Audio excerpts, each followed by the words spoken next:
December 7th, 1941, a date which will live in infamy.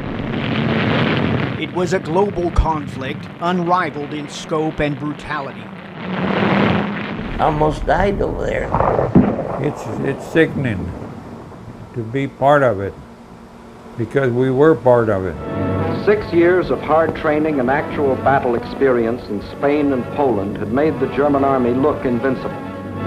The fear of conquest at the hands of two brutal regimes began to grip American society. It was just a nervous wreck. A generation battles tyranny. There, we encountered heavy resistance. We were just doing what we had to do, you know. And man, all hell was breaking loose. Among them, George Short from Des Moines, Iowa. And then they'd start dropping bombs, right? And Genaro Zamora from Panitas, Texas. At night, the Japanese would come out from inside the hill, just like ants. Zamora still wields the razor-sharp Japanese sword he carried home from the Philippines. We're going to do this, we're going to try and do this, and do it. And we did. An Army soldier at age 18, Zamora was assigned to a machine gun squad.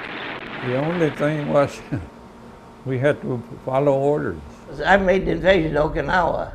17-year-old George Short was a sailor operating the door of a landing craft. We got to do it. Boys forged into men as they struggled to crush the throat of an empire. All the guys I knew were dead.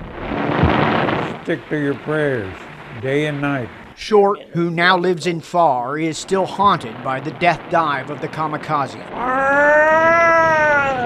It goes on forever, and boom, man, and then I wake up.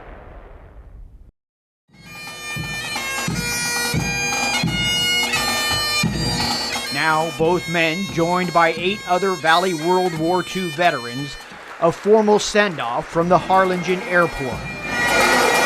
One last deployment to Washington, D.C., Rio Grande Valley's first honor flight. Our veterans from World War II saved this world. They are the epitome of courage. They kept the world free.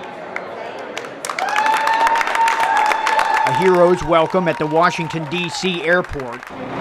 First stop, the U.S. Marine Corps Memorial in Arlington, Virginia.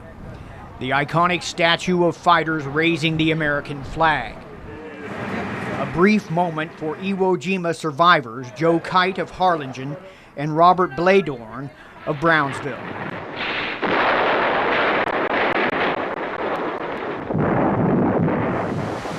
The World War II Memorial. 69 years after coming home, Genaro Zamora gets his first look at the nation's monument to his and other warriors' sacrifice.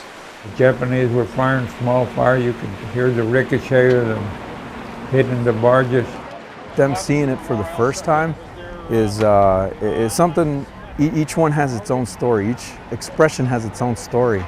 Stories like those of 93-year-old Daniel Montes of Brownsville, a Navy gunner's mate at Okinawa.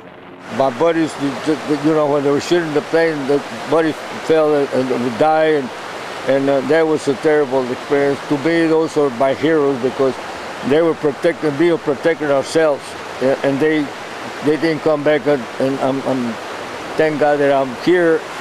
Here, too, George Short, remembering friends who paid for the taking of Okinawa in blood. My good friend lost both legs over there when the boat fell and cut both his legs off. Right, my good buddy.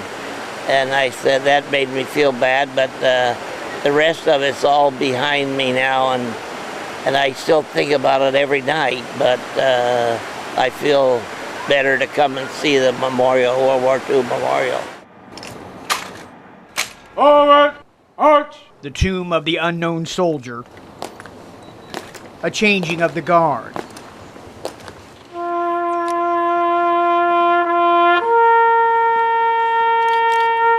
This monument honors all U.S. war dead. Some say focused, unflinching determination and a unified sense of purpose placed the World War II soldier supreme in the pantheon of American military greatness. They absolutely established a standard. That mission always came first. They were trying to take over the world, and everybody, we would have fought till we died anyway. All of us would have. It's a debt that will echo through the ages. Without them, I don't even think we'd be speaking a common language right now. We wouldn't have to worry about terrorists. We'd be part of a probably terrorist network right now. We enjoy freedom today because of that.